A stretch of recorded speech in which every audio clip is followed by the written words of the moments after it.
पृथ्वीराज चौहान और मोहम्मद गौरी की कहानी। यह कहानी भारतीय इतिहास के सबसे वीर और साहसी राजाओं में से एक पृथ्वीराज चौहान और उनके कट्टर प्रतिद्वंद्वी मोहम्मद गौरी की है। यह कहानी प्रेम, साहस और बदले की भावना से भरी हुई है। पृथ्वीराज चौहान का बचपन और वीरता। पृथ्वीराज चौहान का जन्म 1666 ईस्वी में हुआ था। वे चौहान वंश के महान योद्धा थे और अजमेर व दिल्ली के शासक थे। बचपन से ही वे बुद्धिमान और साहसी थे। वे धनुर्विद्या और युद्ध कला में निपुण थे और अपनी वीरता के कारण बहुत प्रसिद्ध हो गए थे। उनकी वीरता का सबसे बड़ा प्रमाण यह था कि वे अंधे होकर भी अपने लक्ष्य को भेद सकते थे। उनका निशाना इतना सटीक था कि वे बिना देखे ही दुश्मनों को परास्त कर सकते थे। मोहम्मद गौरी का आक्रमण और पहला युद्ध 12वीं शताब्दी में भारत पर कई विदेशी आक्रमण हुए।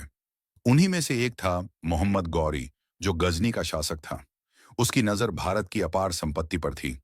1191 में मोहम्मद गौरी ने दिल्ली पर आक्रमण किया। इस युद्ध को तराइन का पहला युद्ध कहा जाता है। पृथ्वीराज चौहान ने अपने बहादुर योद्धाओं के साथ गौरी की सेना का डटकर सामना किया और उसे बुरी तरह हरा दिया। गौरी युद्ध में घायल हो गया और उसे बंदी बना लिया गया।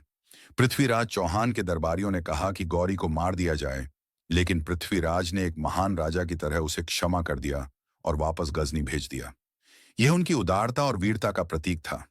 गौरी का बदला और दूसरा युद्ध। गौरी ने इस अपमान का बदला लेने की ठानी। एक साल बाद 1192 में उसने एक विशाल सेना के साथ फिर से भारत पर आक्रमण किया। इसे तराइन का दूसरा युद्ध कहा जाता है। इस बार पृथ्वीराज की सेना को धोखा दिया गया। गौरी ने पहले ही कूटनीति से कई राजाओं को अपने पक्ष में मिला लिया था।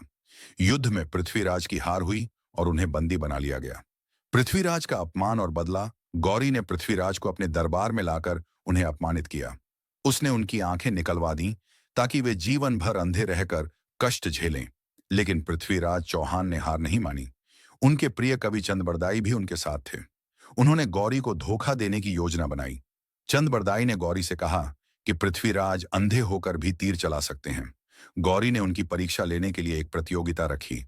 पृथ्वीराज को लक्ष्य भेदने के लिए कहा गया। चंद ने एक कूट भाषा में पृथ्वीराज को संदेश दिया। 4 बांस 24 गज, अंगुल अष्ट प्रमाण, ता ऊपर सुल्तान है, मत चूको चौहान। इसका अर्थ था कि सुल्तान 4 बांस 24 गज और 8 अंगुल की दूरी पर बैठा है। पृथ्वीराज ने अपनी पूरी शक्ति से तीर चलाया और तीर सीधा गौरी के सीने में जा धंसा। मोहम्मद गौरी वहीं मारा गया।